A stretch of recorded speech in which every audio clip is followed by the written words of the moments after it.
Hi friends. तो आज की इस क्लास में हम सीखेंगे एब्स्ट्रैक्ट अलजेब्रा। ये हमारा रहेगा लेक्चर नंबर 1, जो कि यूज़फुल है आईआईटी जैम मैथमेटिक्स के लिए and CSIR net.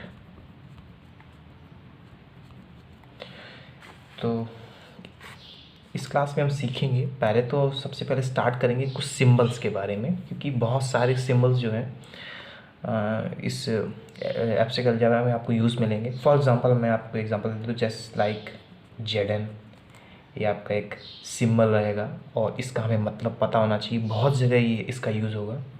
U of N, इसका भी बहुत सारा जगह यूज़ होता है। डाइहाइड्रल के बारे में आपने सुना होगा, तो इसका भी यूज़ होगा, हालांकि ये जैम के सिलेबस में नहीं है। ठीक है, ये CSIR के नेट के उसमें आपके सिलेबस में है। और आपका हो सकता है ऐसी बहुत सारी प्रॉपर्टी यूज़ होंगी। GLNR आपका यूज़ होगा,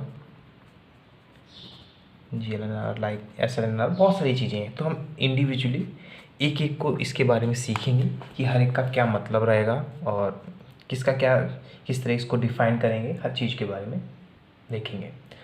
सो सबसे पहला जो सिंबल आता है आपका, वो स्टार्ट होगा ZN से। ठीक है, ZN में क्या होता है कि जब भी आपको ZN दिखे तो इसमें आपके अंदर इसके एलिमेंट किस टाइप के होंगे, 0 1 2 3 dot dot dot dot.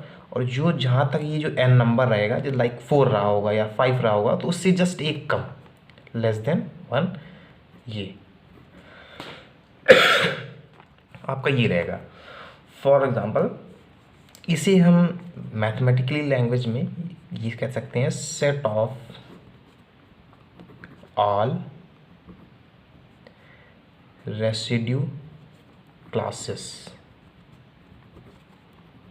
Modulo. ऐसा भी इसको कभी कभी ऑप्शन में भी ऐसा दे दें तो आप इसको इस पर टिक करेंगे। तो एग्ज़ाम्पल के लिए मैं अगर आपसे कहूँ कि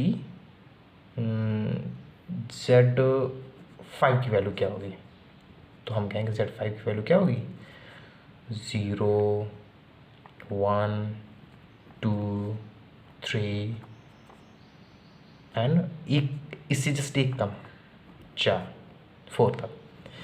जब Z5 की आपकी वैल्यू जब पूछी जाएगी तो आप ये आंसर देंगे। आपसे अगर कहा जाए कि Z3 की वैल्यू क्या होगी, तो आप सीधा कहेंगे कि 0 1 2 एंड लेस देन 1, मतलब 2 तक जाएगा ये। ठीक है, तो आई होप आप इसको कर सकते हैं आसानी से, कोई बड़ा इसमें इशू नहीं है। अब सेकंड चीज़ आती है U ऑफ N। ये बहुत जगह आपका यूज़ होने वाला है, तो इसके बारे में हम सीखेंगे क्या होगा। तो पहले तो इसकी डेफिनेशन क्या होती है। U ऑफ N होता है U of N is equal to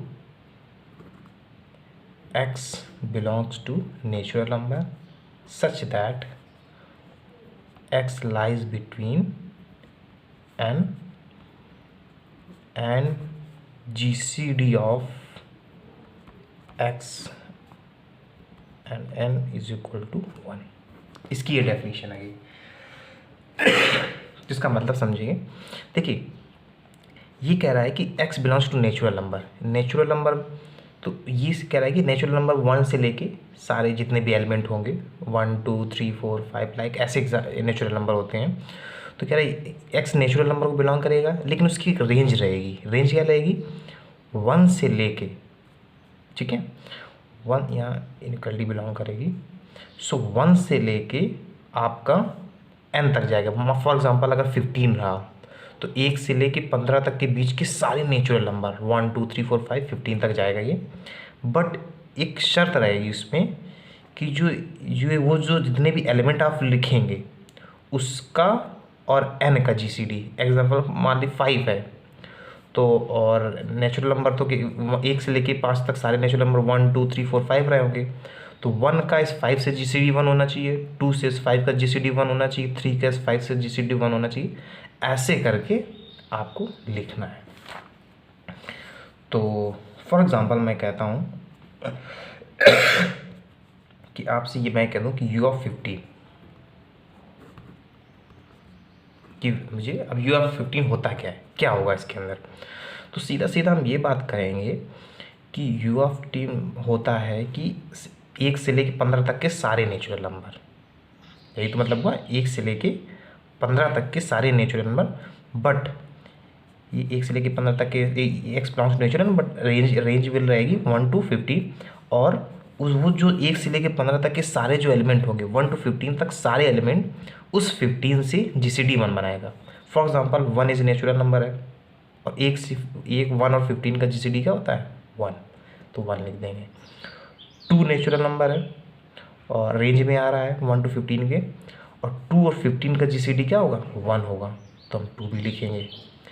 3 natural number है 1 to 15 के बीच में आ रहा है और 15 से उसका GCD क्या होगा, GCD of 3 and 15 will equal to 3। सबसे ज़्यादा से ज़्यादा इस पर कॉमन क्या आ सकता है 3, तो उसका जो GCD 1, हमारा तो 1 आना चाहिए था बट यहाँ पर 3 आ रहा है, इसलिए हम 3 को कंसीडर नहीं करेंगे। ठीक है, अब हम कहेंगे कि चलिए 4 और 15 का GCD क्या होता है 1 होता है, तो 4 लिख देंगे। सिमिलरली 5 और 15 का GCD 5 आ जाएगा, हम नहीं करेंगे, हमें 1 चाहिए। 6 और 15 में 3 आ जाएगा GCD।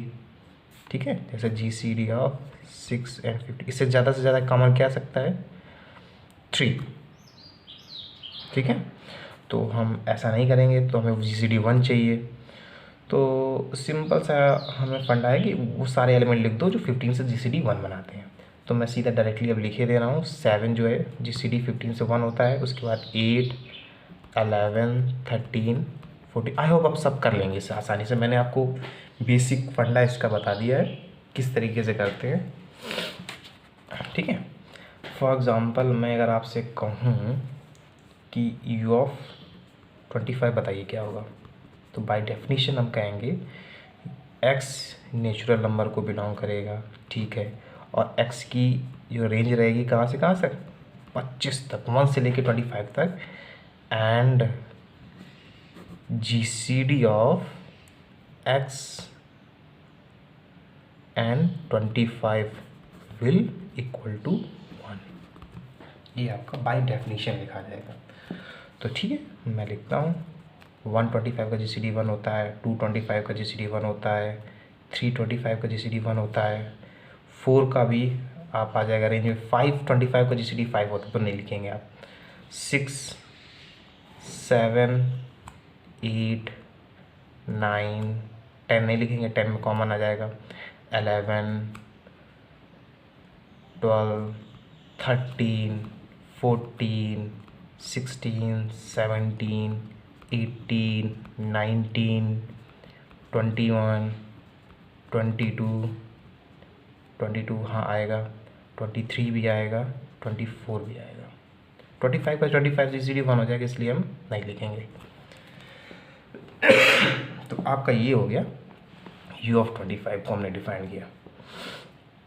ठीक है, अब एक नोट लेके चलेंगे हम, क्योंकि क्या होगा कि बहुत जैसे मानो आपसे बोल देगा U(100), आप U(100) को लिखते तो घूमेंगे नहीं, और उस आपसे पूछ लिएगा कि U(100) पे एलिमेंट कितने होंगे। अच्छा, जब भी आपका U(25) पे एलिमेंट पूछा जाए कि how much element in the U(25), तो आप सीधा ये नहीं कहेंगे, आप सीधा ये कहेंगे कि how many element in the U(25), तो आप सीधा ये कहा जाएगा कि ऑर्डर ऑफ U(25) कितना। ये एब्स्ट्रैक्ट हो जाएगा कि ये लैंग्वेज होती है। तो आपसे पूछा जाएगा कि ऑर्डर, और ऑर्डर को लिखने का एक मॉड तरीका होता है कि मॉड ऑफ U(n), ये इससे ऐसे बोलेंगे कि मॉड ऑफ U(n) कितना होगा। इसका मतलब ये होगा कि ऑर्डर ऑफ U(n) कितना, और ऑर्डर का मतलब हुआ कि U(n) में कितने एलिमेंट होंगे, सिंपल सा है।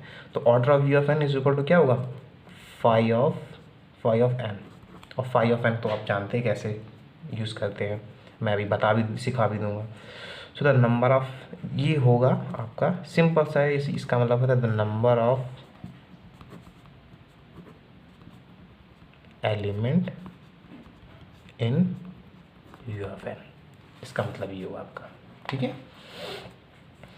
सो सिंपल सा मतलब ये हुआ। और ऐसे भी कह सकते हैं order of u of n will equal to phi of n. Okay, so let's to see further. अगर मैं आपसे कहूँ कि डायरेक्टली पूछूँ, ये आपको नहीं लिखना, u ऑफ 25 है, आपको ये बिल्कुल लिखना नहीं है, सीधा पूछूँ कि what is the order of u of 25। So order of u of 25, no u of 25 का आपका ऑर्डर क्या होगा, फाई ऑफ 25। और ये एक फॉर्मूला होता है फाई ऑफ p की पावर n। जब प्राइम की पावर n होता है तो उसको कैसे लिखते हैं, p की पावर n माइनस p की पावर n माइनस 1। तो 25 तो प्राइम है नहीं, हम इसको कन्वर्ट करेंगे प्राइम की पावर में, 5 की पावर 2। और 5 की पावर 2 क्या हो जाएगा, 5 की power 2 minus 5 to the power 1, that is 25 minus 5 equal to 20। तो हम सीधा सीधा कहेंगे u ऑफ 25 में 20 एलिमेंट होंगे। आप इसे अगर उसको काउंट करोगे तो 20 आएंगे। ठीक है, तो ये आप आसानी से कर सकते हैं।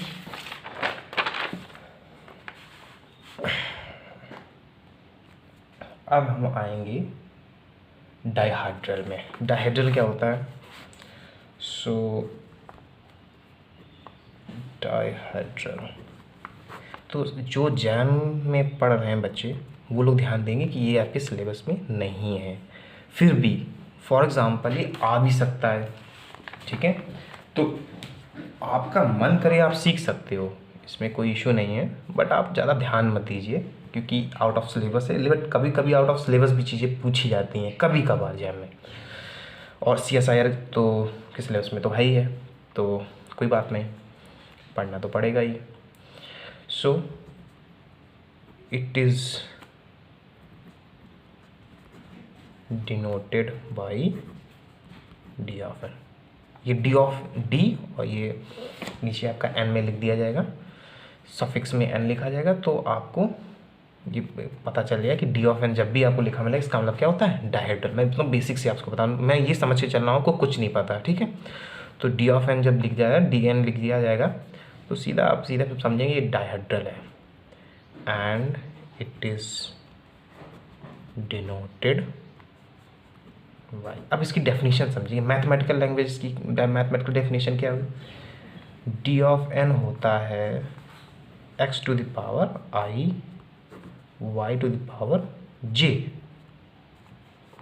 और X square is equal to identity होगा, वाई की पावर जो होगी एन, अगर एन बार इसको आप करेंगे तो आइडेंटिटी आ जाएगा। और ये x y is equal to y inverse x. जब आप दो मिनट में एलिमेंट को लेंगे और उसके वाई के इनवर्स को लेंगे, उसके एक्स आउटरेट को, तो दोनों की वैल्यू इक्वल आएगी। ये इसमें जितने भी एलिमेंट है इस डेफिनेशन को फॉलो करने चाहिए। ठीक है, और ये जो आई है, this I will lies 0 and 1 and j will equal to 0 1 dot dot dot n minus 1। ठीक है, n minus 1 तक जाएगा। चलिए, ये जो x है ये काम करता है रिफ्लेक्शन का, और ये जो y है ये काम करता है किसका, रोटेशन का। अभी आपको समझ में नहीं आ रहा होगा ज़्यादा, बट मैं आपको समझाऊंगा कि मतलब क्या है इसमें रिफ्लेक्शन रोटेशन। ठीक है, और एक नोट आप डाल लीजिए कि नंबर ऑफ रिफ्लेक्शन, जब भी आपको डायहेड्रल दिया जाएगा, आपको डायरेक्टली क्वेश्चन पूछ दिया जाए कि नंबर ऑफ रिफ्लेक्शन या नंबर ऑफ रोटेशन कितने होंगे, तो सीधा कहेंगे 2n होंगे। ठीक है, और आपसे पूछ जाए कि dn का ऑर्डर क्या होगा, ऑर्डर मतलब कि dn में कितने एलिमेंट होंगे, तो order of d of n is equal to 2n, order of dihedral या dn is equal to 2n। For example D4 अगर कह दिया जाए तो आपका 8 एलिमेंट होंगे उसमें, D7 में 14 एलिमेंट होंगे, लाइक दैट। चलिए तो अब हम सीखेंगे कैसे। देखो मैं सारे D7 D8 D9 तो डिस्कस नहीं करूँगा, लेकिन आपको बेसिक जो यूज़ होंगे उनका यूज़ देख लेंगे। तो नाउ क्वेश्चन विल स्टार्ट कि हम पहले कंस्ट्रक्ट करेंगे D4 के बारे में कि D4 क्या, अगर मैं आपको दिया जाएगा D4 तो इसका मतलब क्या रहा होगा।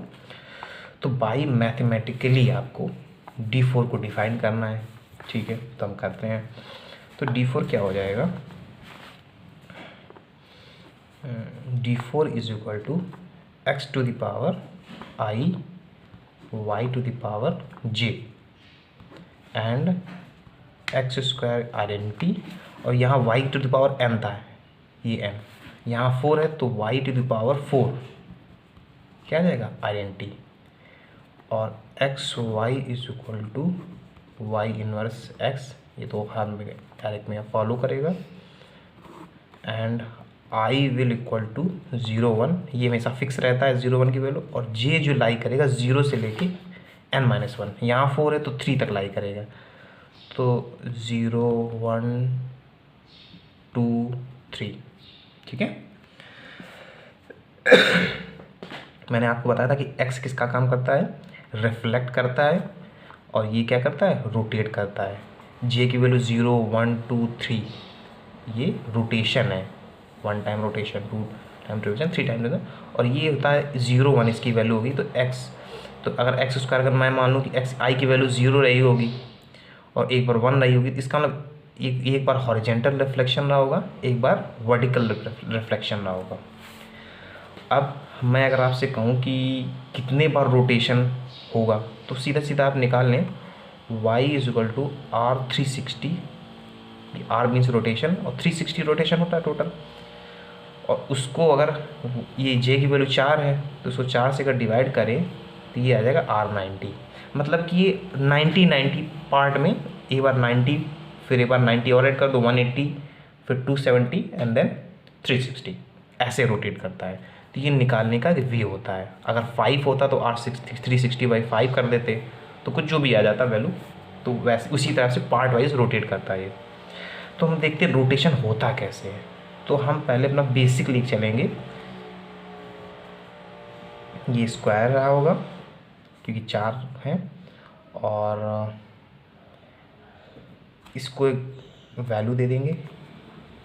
आप हमेशा यहाँ से बेस इसको यही लेके चलना हमेशा, तो आसान रहेगा। तो पहला रोटेशन क्या रहा होगा, R0 का, ठीक है। R0 का जब रोटेशन लगा, मतलब कि कुछ रोटेट ही नहीं हुआ है, एज इट इज़ वैसे ही रह गया, तो मैंने कह दिया ठीक है। तो रोटेट नहीं हुआ, तो A B C and D, इसको हम नाम देंगे R0। अब आप करेंगे रोटेशन R90 का। जब R90 का आप रोटेशन करेंगे तो ये, जब R90 आप 90 डिग्री को रोटेट कर दीजिए, तो 90 का मतलब क्या है कि A यहाँ पे आ जाएगा, B यहाँ पर आ जाएगा, C की प्लेस यहाँ, D की प्लेस यहाँ। तो इसका मतलब R90 की वैल्यू A B C एक एक पोजीशन ये शिफ्ट हो जाएंगे, ठीक है। अगर आपसे कहूँ मैं कि इसको R180 शिफ्ट करो, A यहाँ जाएगा 90 हो जाएगा, फिर यहाँ जाएगा 180 हो जाएगा, और B यहाँ जाएगा 90, यहाँ जाएगा 180। तो ऐसे ही करके पोजीशन ये शिफ्ट हो जाएगा, अपनी पोजीशन से 2 टाइम ये शिफ्ट हो जाएगा, 1 2। तो A यहाँ पहुँच गया, B यहाँ से यहाँ आ गया, तो सीक्वेंस से आप लिख दो A B C D, ये आपका हो गया 180। फिर कहा जाए आपका R270, 1 2 3 4 रोटेशन हो गए आपके, 4 ही आएंगे। सो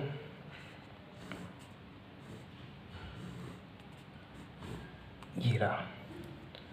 तो इसको जब मैंने रोटेट किया 270, तो क्या आ जाएगा, ये 90 यहाँ पे जाएगा, ए यहाँ पे जाएगा तो 180 हो जाएगा, फिर यहाँ जाएगा 270। तो आप ए यहाँ से स्टार्ट होगा, ठीक है। और बी कहाँ जाएगा, यहाँ 190, 180, 270, तो बी यहाँ चला जाएगा, सी यहाँ आ जाएगा और डी आ जाएगा। ये आपके चार होंगे क्या, रोटेशनल, राइट। अगर 4 बार आप रोटेट करोगे किसी चीज़ को, अच्छा एक बार और रोटेट करोगे, जैसे ही 270 के बाद 360 जैसे ही लाओगे आपको, तो ये वही सेम एज इट इज़, इसको ऐसे घुमाइए, ए यहाँ आ जाएगा, बी आ जाएगा, तो आपको वही एज इट इज़ रिपीट कर देगा। तो इसके अलावा हम आगे जाना ही नहीं है वैसे भी। और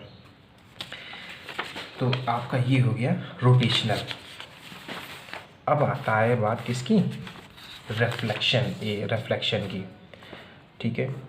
तो हम देखेंगे, क्योंकि रिफ्लेक्शन 2 बार होना है, एक्स स्क्वायर इक्वल टू 180, 0 और 1, तो हम क्या करेंगे, a b c and d, और इसका मैं रिफ्लेक्शन कैसा करूँगा, हॉरिजेंटल रिफ्लेक्शन।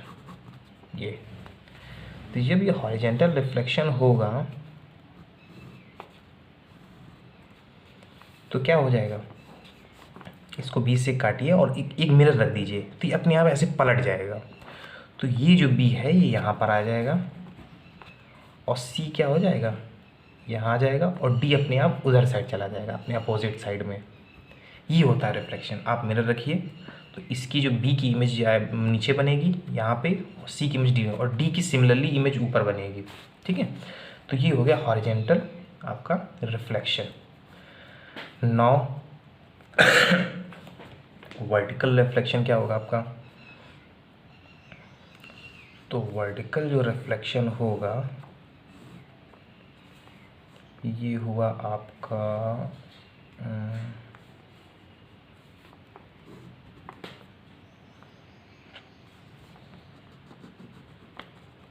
ए बी सी डी, ठीक है। तो जब वर्टिकल रिफ्लेक्शन होगा, आप यहाँ पर मिरर रखिए, तो इसकी इमेज, एक इमेज यहाँ बनेगी, सी की इमेज यहाँ बनेगी, डी की इमेज यहाँ आ जाएगी, तो अपने आप अपोजिट साइड में आप वो अपने आप चला जाएगा। तो मैं क्या करूँगा, ए बी इधर आ जाएगा, डी यहाँ पर, और सी अपने आप इधर जाएगा। ये आपका हॉरिजेंटल, ये वर्टिकल। कितने हो गए, 4 2 6, ठीक है।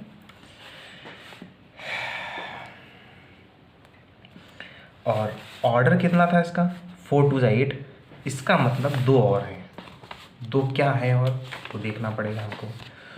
तो ये तो हो गए हॉरिजेंटल वर्टिकल। एक डायगोनल भी तो रिफ्लेक्शन हो सकता है, ये डायगोनल होगा, ये थोड़ा एंटी डायगोनल आप कह सकते हो, या डी, इसको भी डायगोनल ही बोलोगे, बस उसको कुछ नाम दे देंगे हम, डी डैश मानेंगे, इसको डायगोनल डी मान लेंगे, इसको डी डैश मान लेंगे।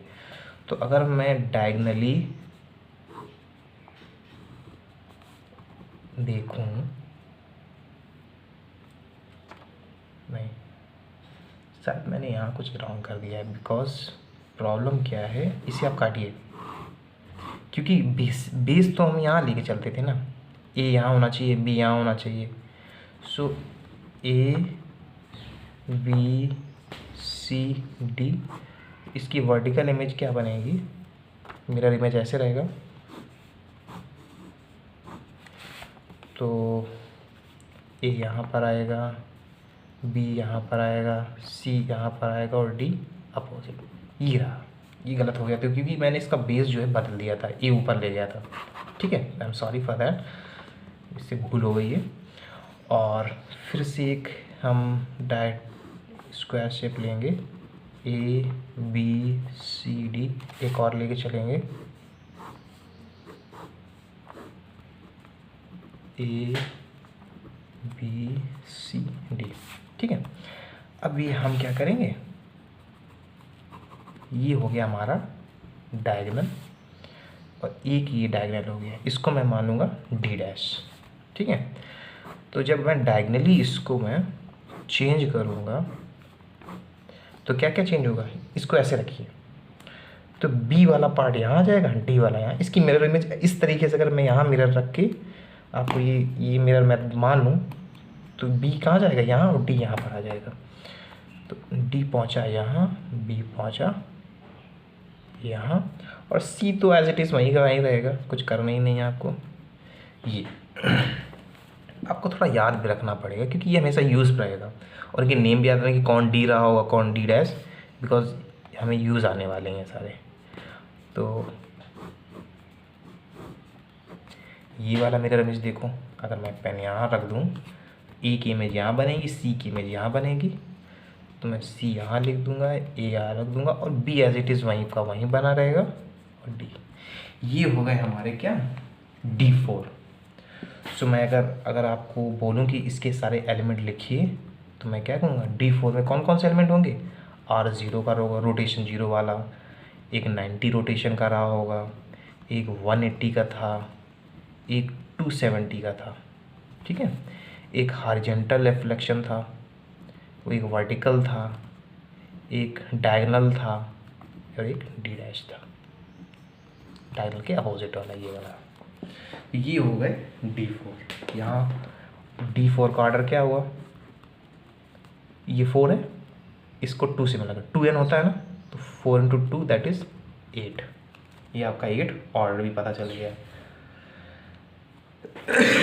अब आपसे कहा जाए कि ऑपरेशन कोई डिफाइन कीजिए। मान लीजिए मैं आपसे कहूँ कि मुझे क्वेश्चन ये दिया गया कि R180 डॉट R270, दो एलिमेंट मैंने इसके उठाए D4 के, ये और ये, इन दोनों को ऑपरेट कराया एक दूसरे के साथ, और अब बताइए आपका आंसर क्या आएगा। ये आपका क्वेश्चन है। तो मैं सिंपल सा करूँगा, ठीक है, पहले हम इसको लेके चलते हैं और फिर इसको लेके चलेंगे। तो मैंने क्या किया, सिंपल सा ABCD, ये मैंने आपको स्क्वायर सेट में लिया, और मैंने पहले ऑपरेशन डिफाइन किया R270 का। तो R270 क्या हो जाएगा आपका, ए यहाँ पे 90, फिर यहाँ पे आया 180, यहाँ पे आया 270, ए यहाँ से आ जाएगा। सिमिलरली बी यहाँ 90, ये 180, 270, अब ऐसे ही सी और डी आ जाएगा। ये आपका हुआ हमारा R270 का। बिकॉज यहाँ आप देख सकते हो, अगर मैं लास्ट क्वेश्चन में आपका देखूँ तो R270 क्या था, ये देखिए यही आ रहा है। नाउ अब मुझे ऑपरेशन डिफाइन करना है R180 का, ठीक है, इसे R180 में चेंज कीजिए। तो रोटेशन करना है 180 डिग्री का, ठीक है, इसको थोड़ा बड़ा बन गया, कोई बात नहीं। तो यहाँ पे आएगा A 90, फिर यहाँ 180, तो A आ गया इधर। सिमिलरली B कहाँ जाएगा, देखिए रोटेशन हमेशा याद कीजिएगा, रोटेशन हमेशा एंटी क्लॉकवाइज सेंस में हम रखते हैं। हमने ये बेसिक मान के चला है, ये भी एक R180 का रोटेशन कर रहे हैं। तो A यहाँ पे 90 आया, यहाँ पे आया 180, तो A यहाँ पे आ गया। सिमिलरली B कहाँ आया, B यहाँ था, यहाँ आया, फिर देन यहाँ आया, तो B पहुँच गया यहाँ। सो C यहाँ एंड D यहाँ, क्योंकि सिंपल सा रोटेशन हो रहा है, ठीक है। इसकी वैल्यू क्या आएगी, अब देखिए ये क्या है, अगर मैं बेस तुमको ले चलूँ ABCD, तो ए कितना ऊपर है, ए यहाँ पे आ गया है, बी यहाँ क्या है, तो इसकी अगर मैं इसको बेस लेके चला था उसके हिसाब से कितना रोटेट किया है भाई, 90 डिग्री तो रोटेट किया है। इसको मैं R90 करूँ तो सिंपल सा ये आ जाएगा। मैं आपको समझने के लिए मैं आपसे बोल सकता हूँ, इसमें देखिए ये बेस था मेरा, और आपको कितना किया, R90 लिया, तो ABCD आ गया, क्या यही आ रहा है, तो ये R90 है एग्जैक्टली। तो मैं इसका आंसर क्या दूंगा, R180 डॉट R270। आपसे आपका क्वेश्चन था R180 डॉट R270, तो इसको सीधा क्या लिख दिया आपने, R90, ठीक है। अब ये तो थोड़ा लेंदी रह गया, आपको करना पड़ा, थोड़ा ट्रिकी। अगर ट्रिक से देखें तो एक बार 180 रोटेशन रहा, फिर 270 रोटेशन रहा, तो मैं क्या कहूँगा, R180 डॉट R270, इसको आप करिए 180 प्लस 270 ऐड कर दीजिए, ठीक है। और तो कितना आएगा ये आ गया R0 15 450, ठीक है। और इसको 450 को तुम 360 में सब्ट्रैक्ट कर दो, नहीं 450 में 360 सब्ट्रैक्ट कर दो। तो 450 में अगर 360 में सब्ट्रैक्ट कर दूँ, क्योंकि 360 से बाहर जा रहा है ना, तो 0 9 9 आ जाएगा। तो ये जस्ट सिमिलर टू हो जाएगा R90, ठीक है, इसलिए इसको ले लिया है। फॉर एग्ज़ाम्पल मैं आपसे बोलता और ये सिर्फ देखो जब दो रोटेट कर रहे हो तभी ये करना। अब एक रोटेट कर रहा है और एक रिफ्लेक्ट कर रहा है, तब ना कर देना कुछ, ठीक है। वो कर भी नहीं पाओगे इसमें कुछ, क्योंकि उसमें तो डिग्री कोई लिखा ही नहीं है कि कितने डिग्री को रोटेट कर रहा है। फॉर एग्ज़ाम्पल मैं आपसे कहूँगा R270 है और R180 है। तो R270 डॉट R180 कितना हुआ,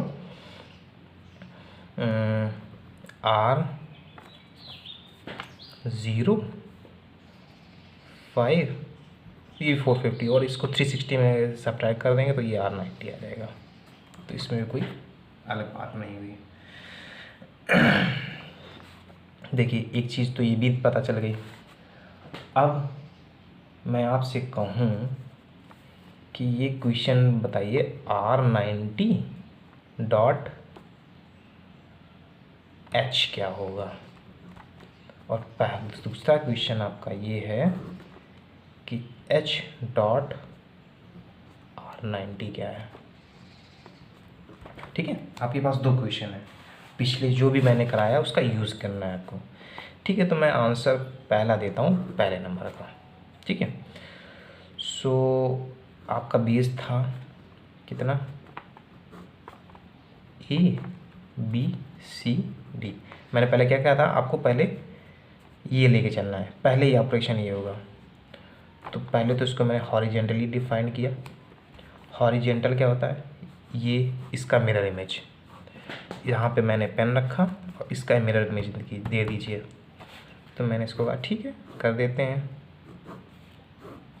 तो ये हुआ नहीं, B आ गया नीचे, A ऊपर गया, सिमिलरली C नीचे आ गया और D ऊपर चला गया। ये हो गया H। नाउ इसको रोटेट करना है कितना, H के बाद 90 डिग्री। सो R90 इसको रोटेट कीजिए ऐसे। तो ये आपका हो गया, इसको रोटेट करना 90। तो A यहाँ पे चला गया, D यहाँ पे आ गया, C यहाँ पर पहुँच गया और B 90 डिग्री यहाँ पहुँच गया, ठीक है। अब आपको ये देखना पड़ेगा कि ये किससे मैच खा रहा है, ठीक है। आपको याद होना चाहिए इतना। तो अगर आप देखें तो पिछले लास्ट लेक्चर में अभी लास्ट क्वेश्चन में मैंने अभी किया था, ये किससे मैच कर रहा है, ABDC। ये कैसे आ सकता है, जब मैं इसको आपका जो बेस है उसको D डैश मतलब कि डायगनली में रिफ्लेक्ट करूँ, वो भी किसे D डैश के उसमें, ये डायगनल D है ये D डैश है। तो मैं D डैश के उसमें आपका अगर रिफ्लेक्ट करूँ तो आपका ये A इधर चला जाएगा, C इधर आ जाएगा और B D इधर। इससे मतलब पता चल गया कि अगर इस A को यहाँ लाना है, इसको देख के देखिए, A को यहाँ लाना है, यहाँ पहुँच गया, C यहाँ लाना और B और D को एडजस्ट करना है। इसका मतलब क्या हुआ कि ये जो है इसको यहाँ लाने में सिंपल सा आपको क्या करना है, D डैश, आप देख रहे हैं ये जो डायगोनल ये वाला D था और ये वाला क्या था, D डैश था। तो सिंपल सा आपको क्या करना है, इसको D डैश की उस पर फॉरवर्ड पर रिफ्लेक्ट कर दी। तो ये जो आपका आंसर आएगा, ये ऑपरेशन ये पूरा आ जाएगा D डैश, ठीक है, which is equal to D dash. So R90 dot H की वैल्यू क्या हो गई, D डैश हो गई। अगर मैं आपसे कहूँ सेकेंड नंबर के आंसर करना है आपको, सेकेंड क्या है, H डॉट R90, ठीक है, मैं हर तरीके की वेरिएशन है कि क्या से क्या हो सकता है, एक एक चीज़ को मैं फॉलो कर रहा हूँ। एक इसको मैं बताऊँ तो बाकी आप अपने आप से कर सकते हैं आसानी से। तो मैं अगर आपसे कहूँ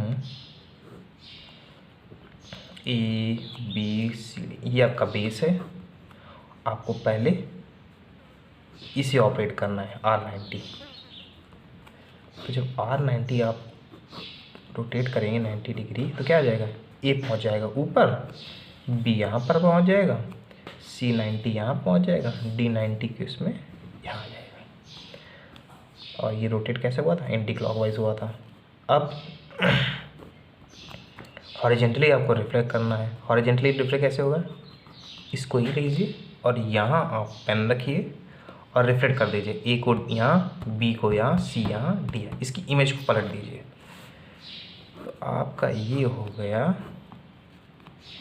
A B C and D, ठीक है। अब ये देखिए, इसको देखिए, बेस को, A एज इट इज़ वहीं पे है, C एज इट इज़ वहीं है, लेकिन B की इमेज यहाँ पर आ गई और D की इमेज यहाँ पर आ गई। ये कैसे हो सकता है, इसको B यहाँ और D को यहाँ लाने के लिए हमें, इसको देखिए, B यहाँ पर है तो यहाँ पर आ गया, D यहाँ पर है तो यहाँ पर है। इसको अगर डायरेक्टली मुझे यहाँ तक लाना है तो सिंपल सा आपको यहाँ पर पेन रखना है और इसको रिफ्लेक्ट कर देना है, तो B पहुँच जाएगा यहाँ, D पहुँच जाएगा। इसका मतलब क्या हुआ कि R90 H ना करके मैं इसको डायरेक्टली क्या कर दूँ, D कर दूँ, डायगोनल के को देखते हुए मैं इसको रिफ्लेक्ट कर दूँ, तो ये आपका आ जाएगा D। तो ये कैसे ऑपरेट करते हैं एलिमेंट्स को, ये मैंने आपको सिखा दिया। ओके, सो आपको D डैश की जगह आप कभी कभी किसी बुक में D इन्वर्स भी लिखते हैं, तो आप इसको भी देख सकते हो। हाँ, तो रोटेशनल और रिफ्लेक्शन के अगर हिसाब से मैं चेक करूं तो इसको डिफाइन करने, क्योंकि D4 में कौन कौन से एलिमेंट आए थे, R0, R90, R180, R270, H, V, D और एक D डैश आया था, मैं उसको D इन्वर्स लेके चल रहा हूँ, ठीक है, क्योंकि ये इसका इन्वर्स ही होता है। अब तो ये क्या करेंगे, HI R90 का रोटेशन लेंगे और ये H को अगर 2 बार अगर रोटेट करें हॉरिजेंटली, आप देखिए H ये है, अगर एक बार ये मान लीजिए ये बेस है, अगर मैं इसको रिफ्लेक्ट कराऊँ, B यहाँ जाएगा, C यहाँ जाएगा, D यहाँ और A यहाँ, तो ये H को रिफ्लेक्ट कराऊँगा एक बार तो ठीक है, अब एक बार दोबारा से फिर से रिफ्लेक्ट करा दूँ H² तो आइडेंटिटी आ जाता है। इसका मतलब क्या हुआ कि 2 बार हॉरिजेंटली का रिफ्लेक्ट करा दोगे तो वही आइडेंटिटी आ जाएगा। अगर मैं कह दूँ कि R90 जो है वो 4 बार आपको रोटेट करना है, 1 2 3 4, तो वो तो अपनी जगह पे आ गया। अगर अपनी जगह है तो वही आइडेंटिटी आ जाएगा ना, क्योंकि वही सेम 4 बार ऑपरेट कराने पर वही सेम आ रहा है, इसका मतलब आइडेंटिटी। तो इसका मतलब क्या हुआ कि E लिख दें या R0 लिख दें, क्योंकि इस D4 में R0 तुम्हारा क्या होता है, आइडेंटिटी। क्या होता है मैं आपको बाद में बताऊँगा, आइडेंटिटी का मतलब क्या होता है क्या नहीं, ये ग्रुप थ्योरी का पार्ट है।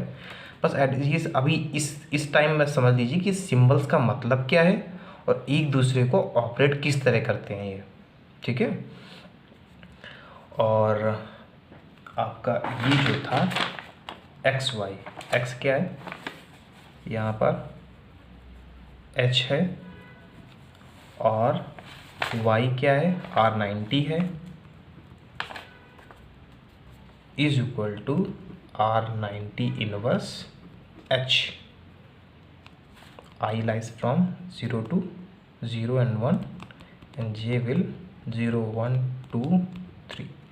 ये आपका हो गया क्या, इस रोटेशनल के फॉर्मेट में अगर लिखना हो तो इस फॉर्मेट लिख देते हैं, और XY के फॉर्मेट में कभी कभी लिखना पड़े तो आप उसमें लिख सकते हैं। तो आप एक दूसरे से आप ऑपरेट करना सीख सकते हैं आसानी से, कोई बड़ा इसमें इशू नहीं है। अब मैं आपको लेके चलता हूँ वैसे लेक्चर काफ़ी लंबा हो गया है, तो मैं आज के लेक्चर को यहीं पे रोकूंगा और इसके बाद हम डिस्कस करेंगे नेक्स्ट क्लास में D3, D2, GLNR, FLNR, SLNR वगैरह वगैरह, हर टाइप की जितने भी जनरल ZN स्टार क्या होता है, लाइक दैट, ये सब चीज़ें आएंगी। तो इनके सारे अभी सिर्फ आप सिंबल्स के बारे में सीख रहे हैं, और उसके बाद हमारा पार्ट आएगा ग्रुप थ्योरी का पार्ट, देन सब ग्रुप एंड लाइक दैट, सब कुछ ऐसे चलता रहेगा। और हम एक दूसरे की प्रॉपर्टी, क्योंकि ये एक दूसरे से लिंक है, ठीक है, हर सिंबल का अच्छे से मतलब समझना है, क्योंकि बुक्स में क्या होता है कि इतने सारे एग्जांपल डिफाइन नहीं किए जाते हैं। मैं आपको सारे एग्जांपल बताऊंगा और थ्योरी भी बताऊंगा। थ्योरी भी कम फोकस करेंगे क्योंकि बहुत से न्यूमेरिकल एग्जांपल ज़्यादा आते हैं, ठीक है। थ्योरेटिकल भी बताऊंगा, कोई दिक्कत नहीं इसमें। सो चैनल को लाइक एंड सब्सक्राइब करें। Thank you.